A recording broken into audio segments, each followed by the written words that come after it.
नमस्कार दोस्तों। आज के इस नए विश्लेषण में बहुत बहुत स्वागत है। आज हम पूरी ऊर्जा के साथ एक ऐसी केस स्टडी पर चर्चा करने वाले हैं जो बिल्कुल रोंगटे खड़े कर देगी। ये घटना ज्यादा पुरानी नहीं है, बस साल 2023 की है और ये गुजरात के मशहूर डुमास बीच की स्थानीय लोक कथाओं के इर्द गिर्द घूमती है। तो चलिए देखते हैं कि कैसे एक बिल्कुल आम सी छुट्टी अचानक एक बेहद डरावने रहस्य में बदल गई। चलिए बिना वक्त गंवाए सीधे इस कहानी में उतरते हैं। किस्से की शुरुआत होती है मुकेश नाम के एक स्थानीय निवासी की एक बहुत ही घबराहट भरी चेतावनी से।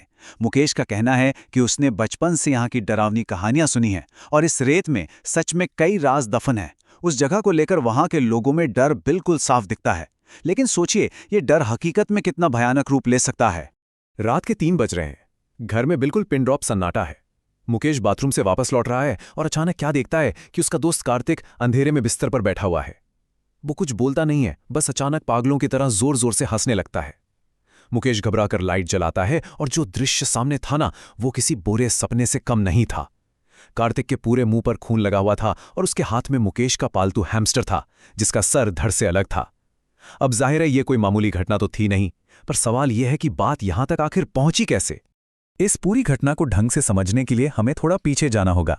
जनवरी 2023 का वक्त था। 21 साल का कार्तिक अहमदाबाद से गुजरात आया हुआ था अपने पुराने दोस्त मुकेश से मिलने। प्लान बिल्कुल सिंपल था।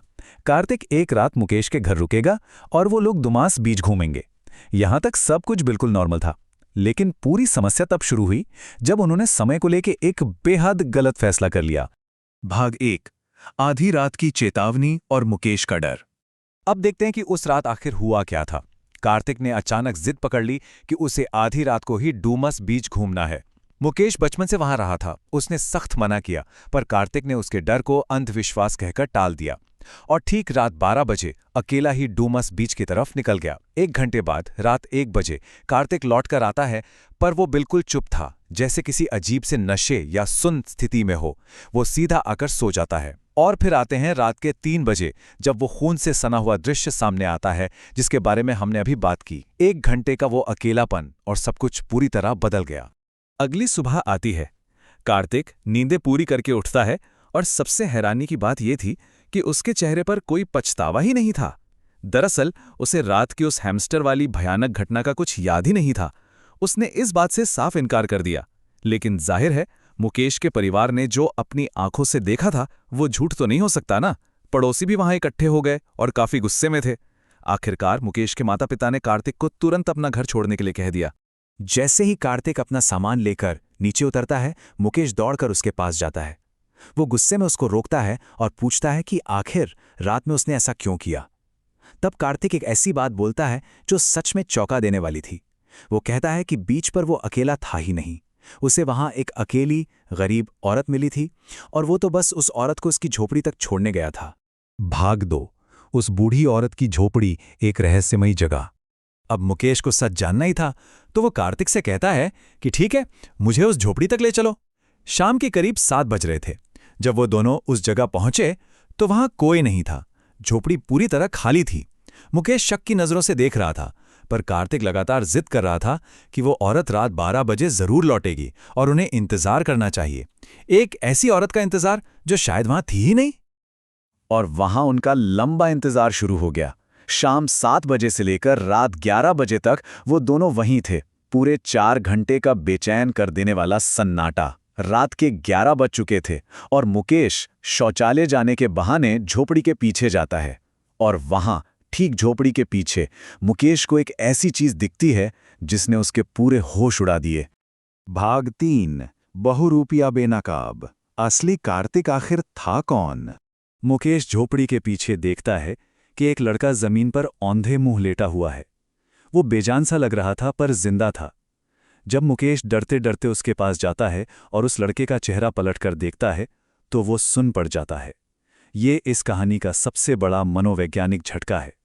एक कार्तिक तो वो था जो पिछली रात से मुकेश के घर में था, जिसने जानवर को मारा और जो अभी भी होश में झोपड़ी के आगे बैठा था। और दूसरा कार्तिक वो था जो यहां पीछे मिट्टी में बेहोश पड़ा था। अब जरा सोचिए, अगर जमीन पर लेटा हुआ शख्स असली कार्तिक है तो मुकेश के घर में पिछली रात आखिर कौन रुका था? हमारी सोर्स मटेरियल की माने तो स्थानीय लोगों का विश्वास है कि वो बूढ़ी औरत दरअसल एक चुड़ैल या बुरी आत्मा थी। असली कार्तिक को जब होश आया तो उसने बताया कि उस औरत ने ही उसे बंधक बनाकर रखा हुआ था। जैसे ही सच्चाई सामने आई, दोनों दोस्तों ने 1 सेकंड नहीं लगाया और वहां से जान बचाकर भागे। पीछे मुड़ने पर उन्हें वही औरत खड़ी दिखी जो उन्हें गुस्से में घूर रही थी। खैर, हम यहाँ किसी अंधविश्वास को प्रमोट नहीं कर रहे हैं, बल्कि उन स्थानीय कथाओं को बिल्कुल न्यूट्रली बयान कर रहे हैं जो इस पूरे विश्लेषण में सामने आई हैं। इस डरावने अनुभव का जो नतीजा निकला वो और भी भयानक था। मुकेश और कार्तिक दोनों को अगले 10 दिनों तक बहुत तेज बुखार रहा। जैसे ही थोड़ी हिम्मत आई, मुकेश ने वो जगह, अपना वो बचपन का घर, हमेशा हमेशा के लिए छोड़ दिया और कार्तिक भी डर के मारे तुरंत अहमदाबाद वापस भाग गया। इस एक सिंगल घटना ने दोनों की जिंदगियां पूरी तरह हिलाकर रख दी। बुच्चार, दुमास बीच का वो काला इतिहास जिसके बारे में कम ही लोग जानते हैं। अब सवाल ये है कि आखिर इस खास बीच पर ये ऐसी घटनाएं क्यों होती हैं? इतिहास के पन्नों को पलटें और स्थानीय लोगों की सुनें तो डुमास बीच एक पर्यटन स्थल बनने से बहुत पहले एक श्मशान घाट हुआ करता था। खास तौर पर यहां उन लोगों को दफनाया जाता था जिनकी मौत अप्राकृतिक तरीके से होती थी। इसे सिर्फ एक आम बीच समझना शायद इसकी ऐतिहासिक सच्चाई से आंखें चुराना होगा। तो इस सब का निचोड़ क्या है? दुमास बीच की इन कथाओं का मूल आधार ही इसका इतिहास है। यहाँ की जमीन का पुराना उपयोग एक बरियल ग्राउंड के रूप में होता था। इसी वजह से स्थानीय लोगों में एक दृढ़ विश्वास बन चुका है कि यहाँ आज भी अशांत आत्माएं भटकती हैं, और इसलिए वहाँ का एक सबसे बड़ा सुरक्षा नियम है, कभी भी किसी भी हाल में आधी रात को वहाँ मत जाओ। कार्तिक ने ठीक यही नियम तोड़ा था और इस केस स्टडी के मुताबिक उसे इसकी भारी कीमत चुकानी पड़ी। और जाते जाते एक आखिरी सवाल दिमाग में जरूर घूमता है। अगर कोई यात्री आज भी डुमस बीच पर आधी रात को जाता है तो वहां से उसके साथ उसके घर आखिर कौन लौटेगा?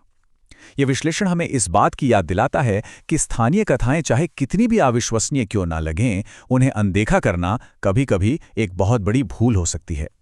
इस केस स्टडी के तथ्य अब पूरी तरह आपके सामने हैं। आगे ऐसे ही हैरानअंगेज विश्लेषण के लिए जुड़े रहिए। धन्यवाद।